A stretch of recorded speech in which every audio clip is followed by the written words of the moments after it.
ഞാൻ കുളിച്ചിട്ട് 2 ആഴ്ചയായി. നീ തല നനച്ചോ? നനച്ചില്ലേ? ഇല്ല. കണ്ണിന് അധികമാവും, കണ്ണിന് കാഴ്ച കുറയും. തല നനയ്ക്കാൻ പാടില്ല. ഒരു മാസത്തിൽ 1 ദിവസമൊക്കെ തല നനയ്ക്കാൻ പാടുള്ളൂ. അതെപ്പോഴല്ലേ കുറെ കഴിയുമ്പോ കണ്ണിലെ എണ്ണയും വെളിച്ചെണ്ണയൊന്നും ഇല്ലാതെ കണ്ണ് കാണൂലോ അല്ലേ പണ്ടുള്ളവരെ. കുളിച്ചില്ലെങ്കിൽ ഇപ്പൊ എന്താ പ്രശ്നം? എനിക്കറിയില്ല, എനിക്കതിനെ പറ്റൊന്നും അറിയില്ല. പെറ്റ് കിടക്കുമ്പോ ഏച്ചില് താളി ഇടിച്ച് വെക്കുക. ഏച്ചില് താളിയോ? ആ, ഏച്ചില് കൊഴുപ്പുള്ളത് അത് ഇടിച്ച് വെച്ചിട്ട് പാത്രത്തിലാക്കി മൂടി വെക്കുക. എന്നിട്ട് കുറേശ്ശെ എടുത്ത് പിഴിഞ്ഞ് തുണി കൊണ്ട് അരിച്ചിട്ട് നോക്കിയാ തലയിലുമ്പോൾ പെറ്റ് കിടക്കണ പോലക്ക് തേച്ച് കൊടുക്കണം. എണ്ണ മൂത്താവില്ല.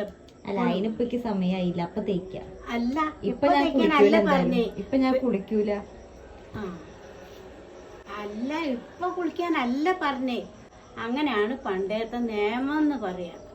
ഇപ്പൊ അമ്മയും കുളിക്കല്ല. അമ്മ കുളിക്കല്ല. ഇല്ല, അമ്മ കുളിക്കല്ല. അമ്മ കുളിക്കലുണ്ട്. ഇല്ലാന്ന് ഇജ്ജ് പറയല്ല. അമ്മ കുളിച്ചു അമ്മ തല നനക്കില്ലേ അമ്മമ്മ?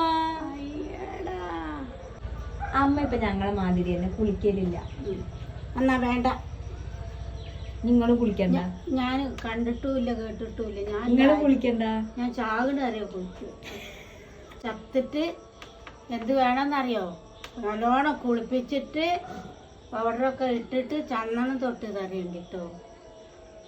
നിങ്ങൾ ചന്ദനം തൊട്ടിട്ടാ പോകുക. ലിപ്സ്റ്റിക് ഇട്ടതാ. നിങ്ങളെ ചുണ്ട് എന്തോ ഒരു നിറാണ് അല്ലേ? നിങ്ങൾക്ക് ലിപ്സ്റ്റിക്കിന്റെ ആവശ്യമില്ല. ഒന്നും ഇട്ടില്ല. ശവനിധിന്റെ ഫോട്ടത്തിലൊക്കെ എന്താ നിറന്ന്. നിങ്ങളെ ചുണ്ട് ഞങ്ങൾക്ക് കിട്ടിയിരുന്നെങ്കിൽ ലിപ്സ്റ്റിക്കിന്റെ ആവശ്യമൊന്നും ഇല്ലായിരുന്നു. അവര് പോകാൻ ഒരുങ്ങിയിട്ടൊന്ന് പൊട്ടിക്കേണ്ടിട്ടോ.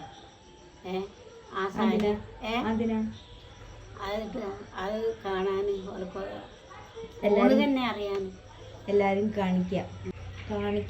ചത്താലേ നിങ്ങൾക്ക് അങ്ങനെങ്കിലും കാണാം. അച്ഛനപ്പം ഞാൻ അച്ഛൻ്റെ ഫോട്ടോ എവിടെയെന്ന് ചോദിച്ചു. കുറേ ആലോചിച്ച അച്ഛനെ. മിനിറ്റിന് ഇങ്ങനെ ചത്താലെന്ന് പറയണ്ട. അല്ല, മിനിറ്റിന് പറയണില്ല. എൻ്റെ കുട്ടിക്ക് കേൾക്കാൻ തന്നെ വയ്യ. എൻ്റെ അമ്പിളിക്ക് ഇടിയാണോ വെട്ടിയത്? എവിടത്തെ ഇടി? ആട് വെട്ടിയത്. അങ്ങോട്ട് ഒരു മുறை என்ன பாரம்மா.